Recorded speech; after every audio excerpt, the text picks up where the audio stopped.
चलिए, नमस्कार दोस्तों, स्वागत है आप सभी लोगों का अपने YouTube channel e learning with Durgesh पर।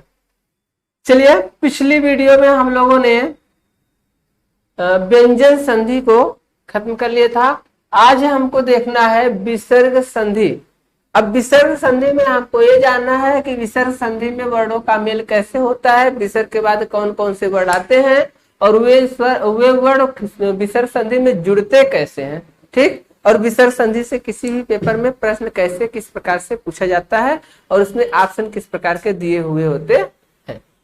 तो चलिए, समय न लेते हुए हम लोग विसर्ग संधि के बारे में देखते हैं। सबसे पहले हम इसकी परिभाषा को देखते हैं। इसकी परिभाषा क्या होती है? तो कहते हैं विसर्ग के बाद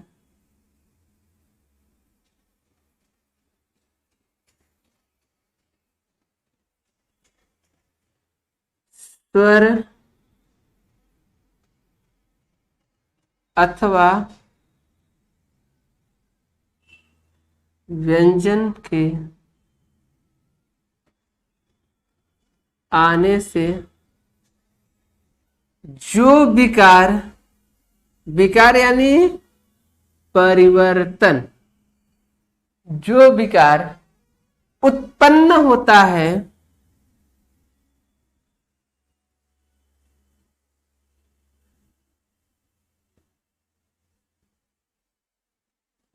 उसे विसर्ग संधि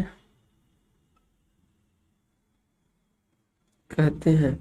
करा है विसर्ग के बाद स्वर अथवा व्यंजन के आने से जो विकार का अर्थ क्या होता है आप सभी लोगों को पता है। विकार का अर्थ होता है परिवर्तन, यानी अगर विसर्ग के बाद स्वर अथवा व्यंजन कोई भी वर्ण मिलता है तो उससे जो परिवर्तन होता है, जो विकार उत्पन्न होता है उसे क्या कहते हैं? विसर्ग संधि कहते हैं। विकार का मतलब परिवर्तन हो गया, यानी जो भी परिवर्तन उत्पन्न होता है उसको क्या कहते हैं? विसर्ग संधि कहते हैं। अब विसर्ग संधि में आपसे बताया गया था हिंदी में विसर्ग संधि के कोई भी क्या होते हैं? भेद नहीं होते हैं। इसमें नियम चलते हैं, हमें नियम के अनुसार पढ़ना पड़ेगा। यानी एक एक नियम को हम देखते चलेंगे और उसके बारे में फिर समझते हुए चलेंगे। चलिए आगे चलते हैं। ये आपका क्या हो गया? हाँ, परिभाषा और भी समझ लेते हैं। परिभाषा में क्या मतलब विसर्ग का परिवर्तन कैसे होता है कहते हैं। जैसे अगर कह दीजिए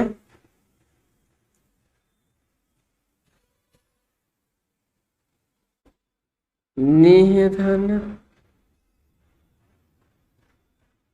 चल अब देखिए विसर्ग के बाद व्यंजन आया हुआ है ना। ठीक, कहते हैं विसर्ग के बाद स्वर अथवा व्यंजन के आने से जो विकार उत्पन्न होता है। देखते हैं क्या विकार उत्पन्न होता है। तो इसका हो जाता है निश्चल। यहाँ एक विकार हुआ, एक परिवर्तन हुआ, यानी विसर्ग का परिवर्तन किसमें हो गया? तालव्य स में हो गया। अगर कहते हैं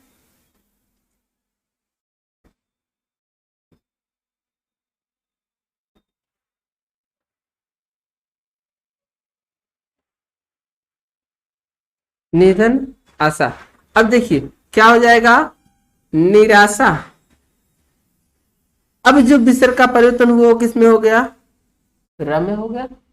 यानी विसर्ग का जब परिवर्तन होगा उसमें कोई न कोई विकार उत्पन्न होगा तो उसी विकार को क्या कहते हैं? विसर्ग संधि कहते हैं। चलिए आगे विसर्ग संधि के नियम देखते हैं। विसर्ग संधि के बताए गए थे कि निम्नलिखित नियम है, इससे कई नियम हैं। अब एक एक करके एक एक नियम को हम समझते हुए चलते हैं। सबसे पहले हम देखते हैं नियम नंबर 1। क्या कह रहा है? यदि विसर्ग के बाद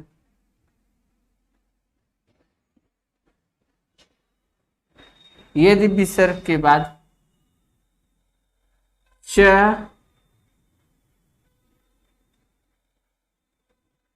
और छ आता है तो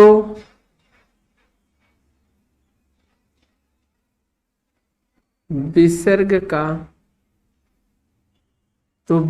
का स हो जाता है। पहला नियम आपका क्या कह रहा है, यदि विसर्ग के बाद च और छ आता है तो विसर्ग का तालव्य स में परिवर्तन हो जाता है।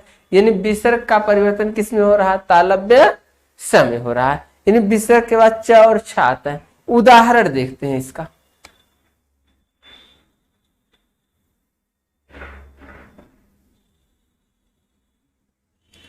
कहता है यदि विसर्ग के बाद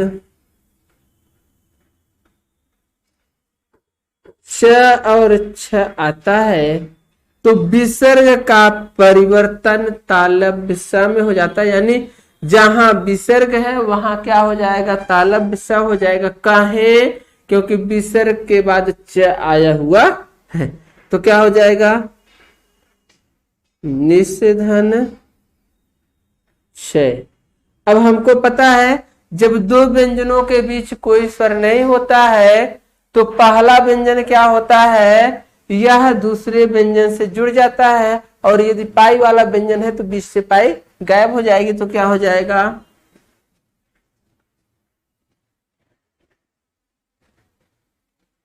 निश्चय। ठीक, इसी तरह और देखते हैं, निधन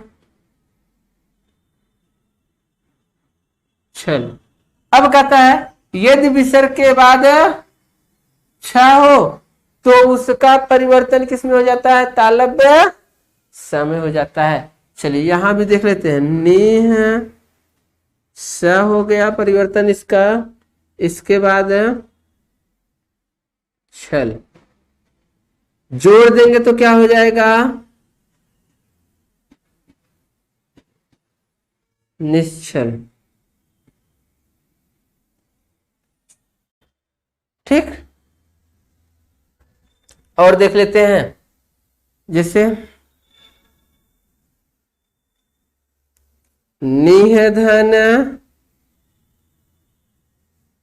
चित, क्या हो जाएगा, निश्चित।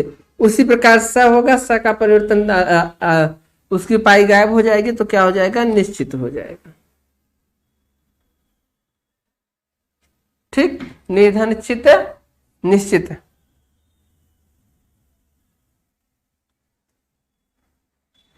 निधन चर, क्या हो जाएगा, निश्चर। ठीक, चलिए अगर इसका स्क्रीनशॉट लेना हो तो आप लोग स्क्रीनशॉट ले सकते हैं। इसके आगे वाले नियम पर हम पुनः चलते हैं। ठीक, चलिए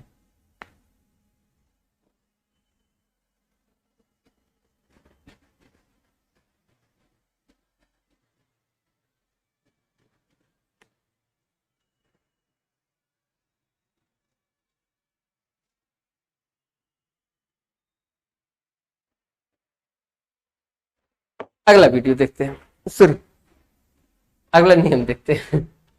ठीक, सॉरी, नियम नंबर 2। यह क्या कर रहा है, यदि विसर्ग के पहले, विसर्ग के बाद ट और ठ आता है तो विसर्ग का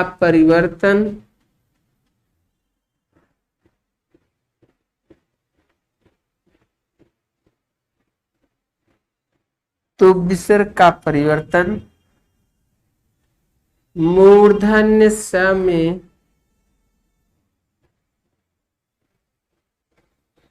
हो जाता है।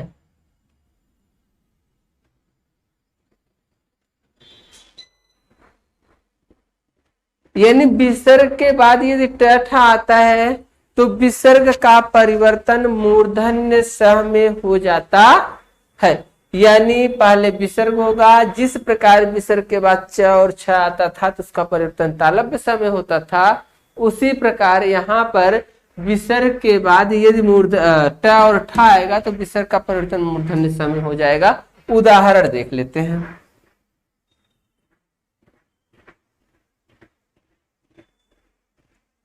जैसे धनु धन टंकार, धनु धन टंकार। करना कुछ नहीं, बस आपको जोड़ना है कि यहां देखिए विसर्ग है, विसर्ग के स्थान पर अगर इधर टा है तो विसर्ग के स्थान पर क्या होगा, स हो जाएगा। इसके बाद क्या है, टंकार ना। अब देखिए ये भी क्या है, व्यंजन है ना, व्यंजन व्यंजन के साथ जुड़ेगा, बीच में कोई स्वर नहीं, तो ये व्यंजन क्या हो जाएगा, आधा हो जाएगा ना। तो क्या हो जाएगा, धनुष टंकार, धनु धन टंकार, धनुष टंकार। निह धन ठुर, अगर ठ आएगा तब निह धन ठुर। अब इसके स्थान पर क्या हो जाएगा, हाँ मूर्धन्य स हो जाएगा, निष्ठुर।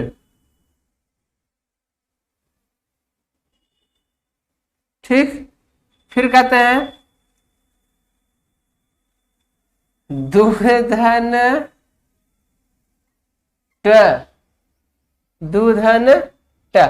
अब यहां भी क्या हो जाएगा, मूर्धन्य स हो जाएगा, तो हो जाएगा दुष्ट। किसी को बोल दीजिए तुम दूधन ट हो, उसको पता ही नहीं क्या कर रहे हो। चलिए ये इसका नियम हो गया। आगे फटाफट हम देखते हैं, एक एक दो दो तीन तीन उदाहरण हम देखते हुए चलते हैं, क्योंकि इसमें नियम बहुत ज्यादा हैं और आपको मैं सोच रहा हूं कि ज्यादा से ज्यादा इस संधि को भी 2 वीडियो में खत्म कर दी जाए। इसलिए कुछ थोड़ा नियम देखते हुए हम लोग कुछ उदाहरण थोड़े एक नियम के साथ 2-4 उदाहरण देखते हुए हम लोग आगे चलते हैं। चलिए स्क्रीनशॉट लेना हो तो स्क्रीनशॉट इसका ले सकते हैं आप लोग, वो मुझे कहने की जरूरत नहीं पड़ती है, उतने आप लोग सावधान रहते हैं।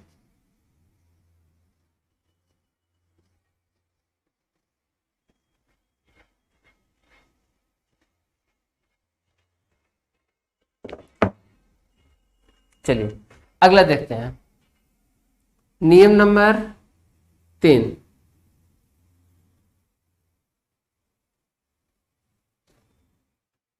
कहता है यदि विसर्ग के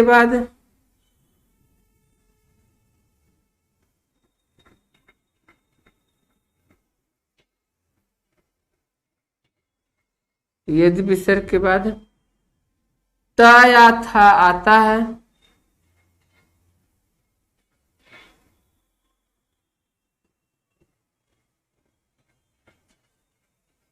तो विसर्ग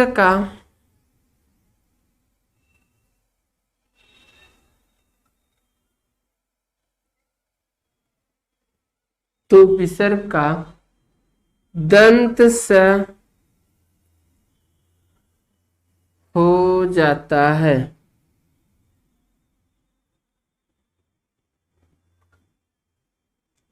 बहुत से आते ही आप लोग तुरंत क्लास में बोल देते हैं सर जी नमस्ते।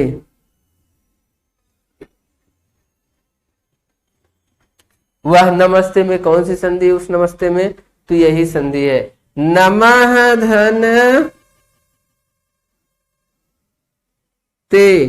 कहता है विसर्ग के बाद, यदि विसर्ग के बाद त आता है तो विसर्ग का परिवर्तन दंत स में हो जाता है। चलिए यहाँ विसर्ग है, विसर्ग के बाद त है तो क्या हो जाएगा, नमस धन ते बराबर नमस्ते।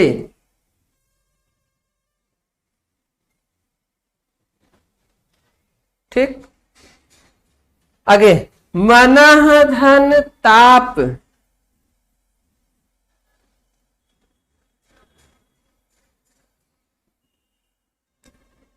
ठीक।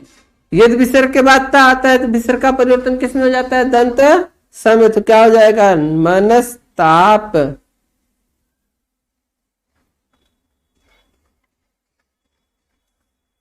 मनस्ताप। निधन तेज।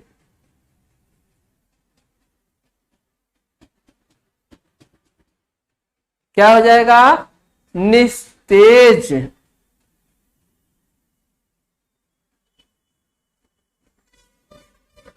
निधन तेज निस्तेज। ठीक। चलिए इसका स्क्रीनशॉट ले लीजिए, जहां ना समझ में पूछ लीजिए। आगे चलते हैं, बिना समय गवाए हुए फटाफट आप प्रैक्टिस करते रहिए। ठीक, चलते हैं।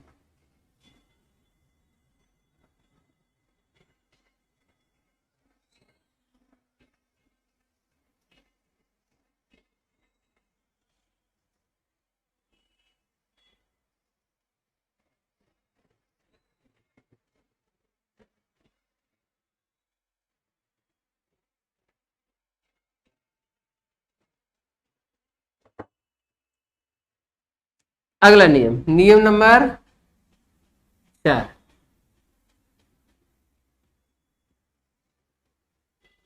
कहता है यदि विसर्ग के बाद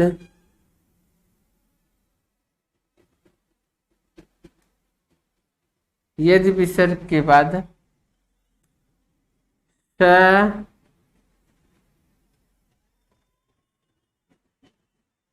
स स यदि विसर्ग के बाद स में से कोई स्वर आता है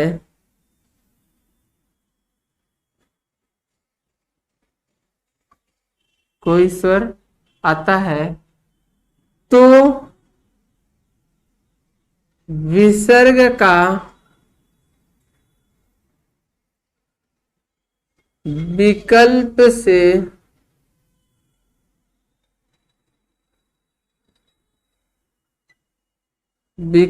से आया हुआ स्वर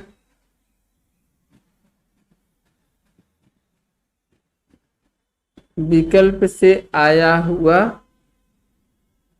स्वर सॉरी आया हुआ वर्ण होना चाहिए। विकल्प से आया हुआ वर्ण आदेश हो जाता है। आदेश हो जाता है। ठीक। करा यदि विसर्ग के बाद स में से कोई भी वर्ण आता है तो विकल्प से आया हुआ वर्ण विसर्ग में आदेश हो जाता है। यानी जो स आएगा, अगर तालव्य स आएगा तो विसर्ग के स्थान पर तालव्य स ही आदेश होगा। यदि मूर्धन्य से आएगा तो विसर्ग के स्थान पर मूर्धन्य स ही आदेश होगा। और यदि दंत से आएगा तो विसर्ग के स्थान पर दंत स ही आदेश होगा। ठीक। जैसे उदाहरण देखते हैं, इधर देख लेते हैं उदाहरण। अगर हम कह दे दुहधन शासन, दुहधन शासन। अब देखिए यहां विसर्ग है, विसर्ग के बाद तालव्य सा आया हुआ है। विसर्ग है और विसर्ग के बाद तालव्य सा आया हुआ है, तो कहते हैं विसर्ग का क्या आदेश होगा? तालव्य सा ही आदेश हो जाएगा। यानी एक और स यहां पर आदेश हो जाएगा। तो क्या हो जाएगा? दुशासन। दुहधन शासन दुशासन। जैसे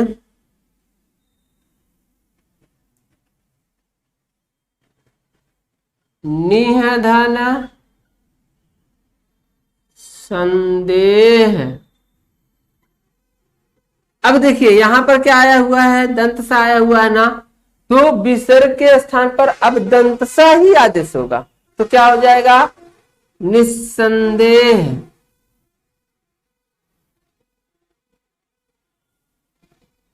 इसी प्रकार निधन सहाय,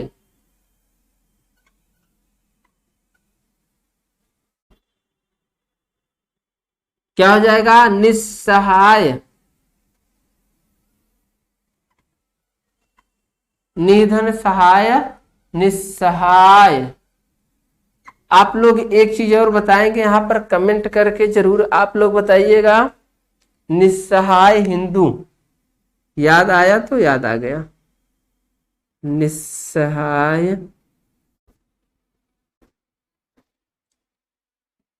हिंदू, निस्सहाय हिंदू किसकी रचना है, निस्सहाय हिंदू किसकी रचना है, आप लोग जरूर बताइएगा। हिंदी पढ़ा रहा हूं इसलिए हिंदी पूछ लिया, हालांकि अभी मैं आपको साहित्य अलग से पढ़ाऊंगा, ऐसी कोई बात नहीं है, लेकिन दिमाग में आया तो पूछ लिया। ठीक, चलिए इसका स्क्रीनशॉट ले लीजिए, आगे फिर चलते हैं अगले नियम की तरफ।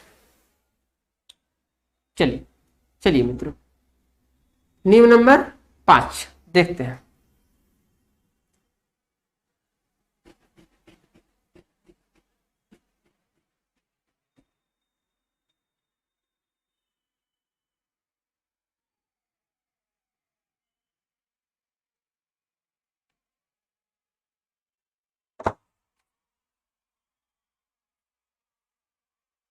नियम नंबर 5,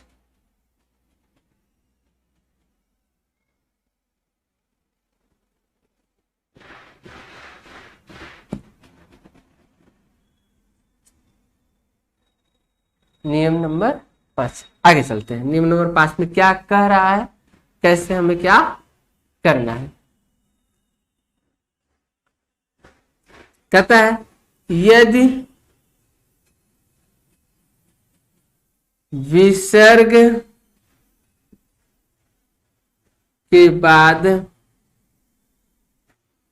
यदि विसर्ग के बाद क ख प फ, यदि विसर्ग के बाद क ख प फ में से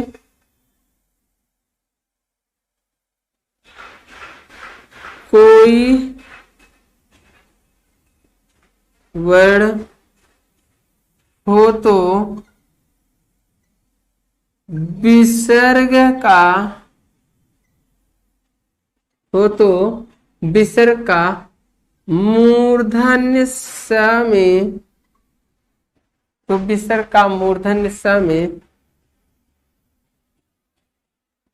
आदेश हो जाता है। यदि विसर्ग के बाद क ख प फ में से कोई वर्ण आता है तो विसर्ग का मूर्धन्य स में आदेश हो जाता है। चलिए उदाहरण देखते हैं इसका।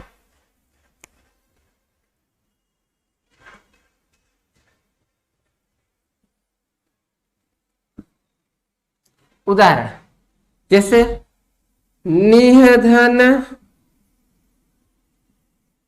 कपट, कहता है विसर्ग के बाद यदि क आता है तो विसर्ग का मूर्धन्य स में आदेश हो जाता है, विसर्ग के स्थान मूर्धन्य स, बस कुछ नहीं। क्या हो जाएगा, निष्कपट। कम पढ़िए बेहतरीन पढ़िए, थोड़ा पढ़िए अच्छा पढ़िए, थोड़ा भोजन करिए अच्छा भोजन करिए, अच्छी जिंदगी जीजिए। ठीक, हाँ, सादा जीवन उच्च विचार। 1 2 3 4 6 उदाहरण देखिए आप, लेकिन जहां तक देखिए वहां तक समझ में आ जाना चाहिए, ताकि कभी भी कोई भविष्य में उदाहरण आपको मिले तो तुरंत बता दे कि हाँ ये उदाहरण हमको इस जगह मिला था, इस नियम से यह संबंधित है और इसमें यह संधि होगी। बस निधन कपट, निष्कपट, निधन कलंक, तुरंत आप बता देंगे क्या हो जाएगा, निष्कलंक।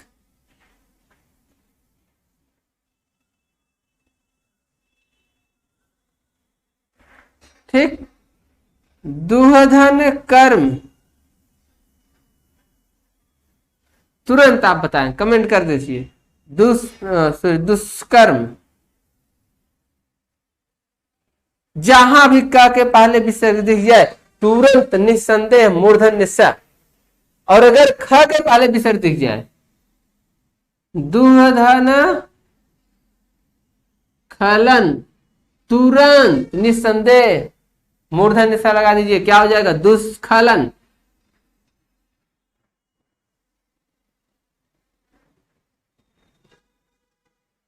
दुहधन खलन, दुष्खलन। दुहधन पाप,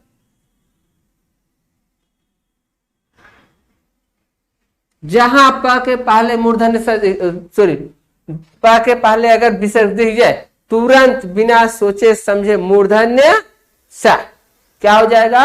दुष्पाप।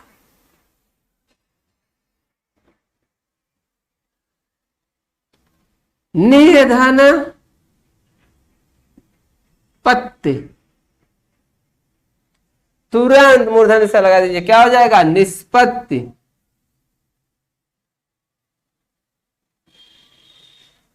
अगर फ आ जाए तब निधन फल,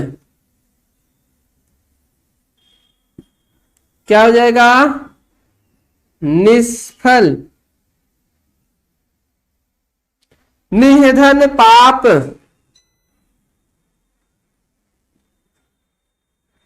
क्या हो जाएगा?